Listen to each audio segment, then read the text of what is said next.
Shabbat Shalom, welcome to Erez Synagogue. This is the Shabbat of Sukkot. We know that the Sukkot, the whole energy, the light that we receive during the Sukkot, it's called Or Rachamim, which means the light of mercy, the light of Shalom, the light of peace. That's why we build a Sukkah, and the four corners of the Sukkah represent the four letters of Hashem, the Yud Kei Vav Kei, and we draw the light of Hasidim, we draw the light of Shalom, peace, harmony, positivity, all the positivities in the world. And as you know, with the Lulav Vanitrog, we share this during the 7 days of the Sukkot. We send it to each day we send it to 10 nations. So throughout the whole Sukkah, we cover all the nations of the world. We send them blessing, we send them shalom, peace, and harmony. There is a beautiful concept, there is a beautiful energy that we receive on Sukkot, especially on Shabbat of the Sukkot. And it's easy, but it's not easy, and I hope I have the zechut to explain it. And if we understand it, it really changes our life.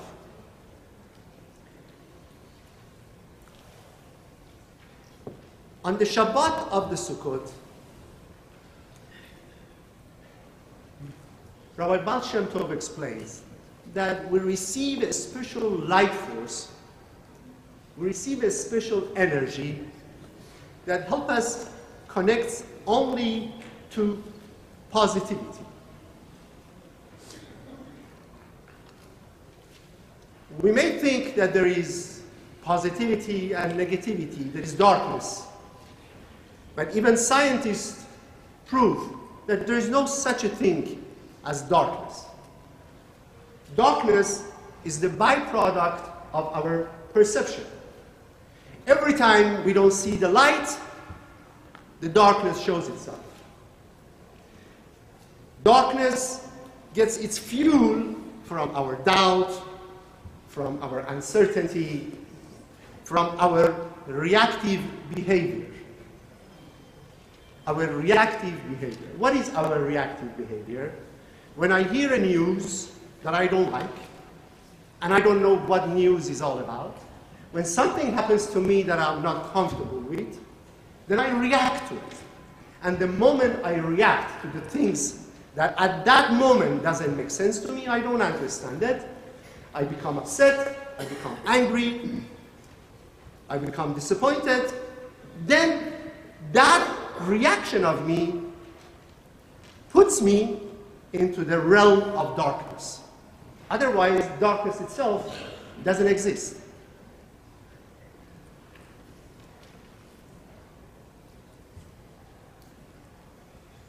You may think there is darkness in the world, but as long as you don't connect to that darkness, as you don't fall into that darkness, darkness cannot penetrate in your life, in your consciousness. There is a very beautiful story about this concept, and it's a story of this gardener. There is a poor gardener. Shabbat Shalom, please. There is a poor gardener that works hard every day. He goes to the wilderness and he tries to find flowers, fruits, and brings it to the town. This is a story about 100 years old in Ukraine. And this guy goes to the wilderness, to jungles, to the mountains, and picks up whatever he can pick up, flowers, fruits, roots, and brings it to town and sells it. He's a poor man. One day, as he's taking the stuffs out of the ground, he sees this beautiful, amazing, humongous diamond. He looks at it and goes, wow, I've never seen anything like this. This is amazing. I've never seen anything like this. This might be worth a lot of money. So he brings it to the Kiev, to the capital of Ukraine, goes to this man who sells jewelry, and he shows it to him. He goes, how much is this stone worth? And the merchant says, oh my God, I've never seen anything like this. This is huge. There's no such a diamond in Ukraine. I don't know the value of it. I know it's worth a lot of money, but I don't know the value of it. You know where you need to take this? Take it to Moscow.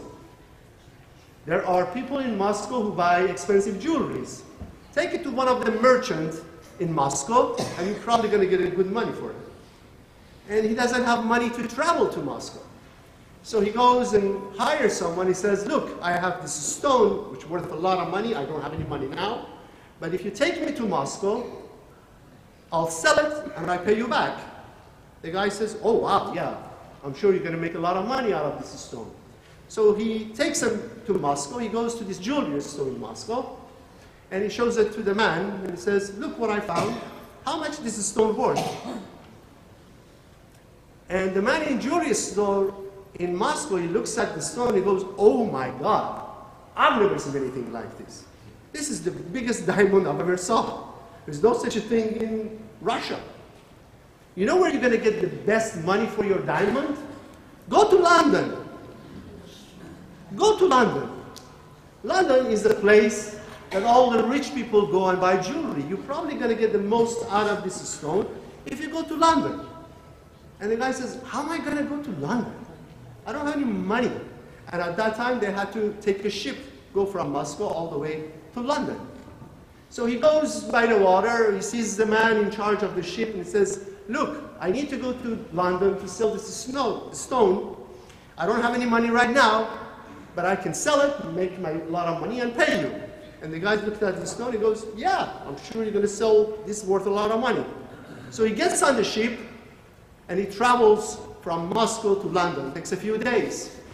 So every morning, when the guy goes for breakfast, he sits at the table, he takes the stone out of his pocket and puts it on the table, and he's eating his breakfast, and he's looking at the stone, and he goes, my God, you know, the days of poor life is over. I'm going to be a rich guy. This is amazing. I don't know how much money I'm going to get, but this is worth a lot of money. I'm not going to be a gardener anymore.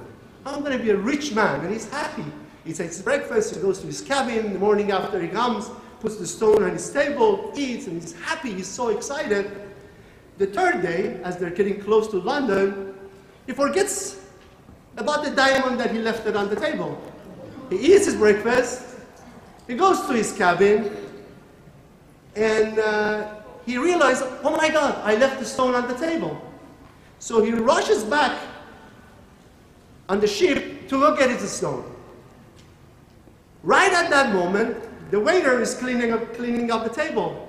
He gets the, whatchamacallit on the table, he gets the, yeah, the cover, and he wants to clean up the cover. So he takes the whole cover to the ocean, and he just, and the diamond goes into the. So the guy sees this, the gardener sees this, and he's like overwhelmed with disappointment. But then he remembers, at a split second, he remembers the Baal Shem Tov tells him, darkness may happen, but don't fall into it. Don't fall into it. He learns a different lesson from Baal Shem Tov. That sometimes the blessing that we think, sometimes we receive a blessing, a small blessing, and we think this is it. But that small blessing can open up to bigger blessings.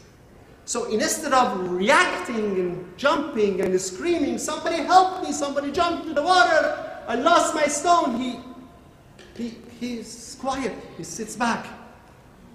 He doesn't say anything. He says, there must be a reason for it. I'm not going to fall into this negativity, reactivity, disappointment. These are all darkness, not for me. So he goes back to the cabin thinking about, how am I going to go back? What am I going to do? And all of a sudden, somebody knocks on his cabin. It's the captain of the ship. He walks in and says, I know you're going to be a rich man. I saw the diamond. It's beautiful. It's the biggest jewelry I've ever seen. I know you're going to go to London, make a lot of money. I need a favor from you. He goes, what can I do? He says, you know, before I became the captain of the ship, I was a pirate. I used to steal jewelry from people. So I have, he opens this huge bag, shows him lots of jewelry and diamonds and rubies and gold and coins. He goes, I have all this, but if I go sell it, they know it's not mine, it's a stolen merchandise. But now with this stone, you know, you're trustworthy. I'm going to leave you all this with you. When you go to London, when you sell your diamond, sell this for me, I give you a commission, bring my money back. So the guy doesn't say anything.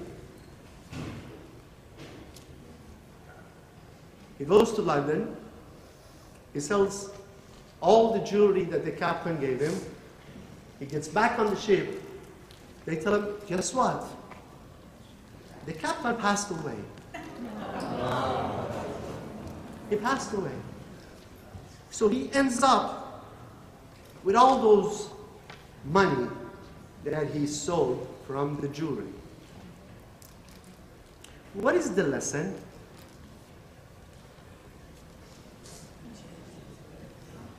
There might be darkness in the world.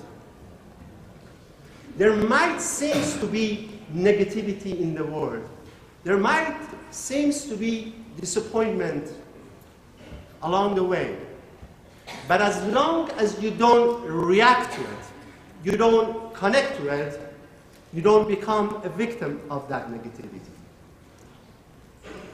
Because he didn't react, because he didn't scream, because he didn't say, oh my God, look what happened, I lost everything, I had so much hope, look what happened. He said nothing. He said back.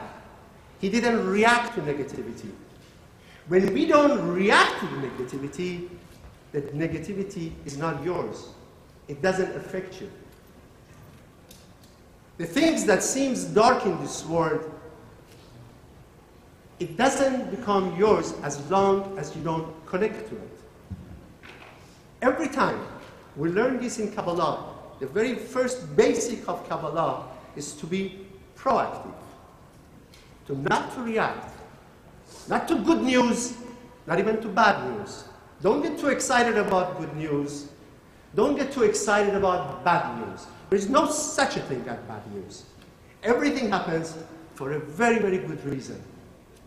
And when you don't react to it, you step back, you pause, you wait for a second, and you ask yourself, why this is happening for me, not why this is happening to me. Because the moment you say why this is happening to me, you're reacting, you're consumed by that negativity. It's got you. But if you say, why this is happening for me, and you pause and you don't react, then you can control the situation and you could change the darkness to light. Baal Shem Tov explains, on the Shabbat of Sukkot, the light that we receive on Shabbat of the Sukkot is the maximum amount of the light of the Moed of Sukkot. The light of Rachamim, mercy, love, unconditional love, and the energy of proactivity, not to fall into the darkness. B'zuchut Shabbat, b'zuchut our beautiful Sefer Torah, b'zuchut Aye Asherian, b'zuchut Chalume Ben Rahim. Inshallah, we're all going to have an amazing Shabbat, amazing light, and we're all going to be proactive in changing all the darkness into light. Amen.